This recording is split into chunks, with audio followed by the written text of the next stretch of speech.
What up, YouTube? I wanted to get on here today and make a video on my truck. Been having issues with the AC system for probably 4 years, and I couldn't find any forums or videos online that kind of touched on the problems that I was having. So yeah, we're gonna get into that and show you what was going on and how we fixed it. So I have a 2017 F250 with a 6.7 power stroke. I was having issues with what I thought and essentially was the problem. The evaporator core was freezing up and the volume of air coming out of the vents would eventually deplete after about 20 minutes.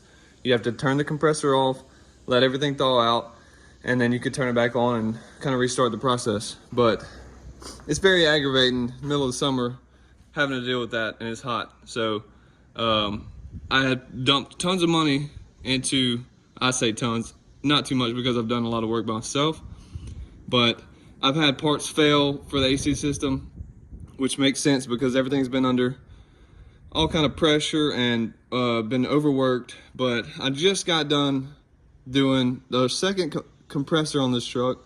I put a new condenser, new expansion valve, and I flushed out all the lines. So after doing that, and the problem was still going on, I realized, okay, it's got to be some kind of electrical issue, but I just didn't know where to look. So the gauges, whenever I put the charge to the AC system, was not going crazy. Nothing was going on with it. Everything was acting normal. So my thoughts were maybe the evap temp sensor was showing something stupid, keeping the compressor running and essentially locking the compressor up. So I took it to a shop, a local shop, and they put their scan tool on it for me. And their machine wouldn't actually tell me the evaporator temperature sensor reading, but it would tell me the high side pressure.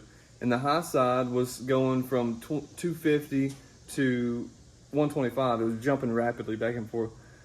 So I knew that was an issue because the gauges were not showing that. Your gauges aren't gonna lie to you. So I kind of compared the two, realized it was electrical, and that high side temperature sensor is right there on the high side line. So your high side pressure sensor is going to be located right here under your intake. I'm not sure if you can see it, it's kind of dark, but it's shining right here at the tip of my finger. And it screws right into the high side line coming off the condenser. Remove your air intake, mine's aftermarket, but factory would be the same. Remove your air intake, and it's pretty simple. Pull your plug, 14mm wrench, takes it off. And that solved the whole issue. If I would have just put that $70 part on it from the beginning, I would have saved a lot of money in AC parts and trouble and sweat. So yeah, that was my issue. But I'm just glad I did not bring it to a shop and have them charge me a lot of money to do all the work, because I learned a lot about AC systems working on this truck, and it wasn't all that. AC systems aren't all that bad to do. They're just kind of finicky. You kind of got to know exactly what your specific vehicle needs, how much refrigerant, how much oil, make sure there's no leaks, things like that. But that's it, and fix my issue. I hope this helps somebody because I could not find anything. I found one person that had this issue, but it was a whole different problem they had. It was not the same case. So that's it. We'll catch y'all on the next one. Peace.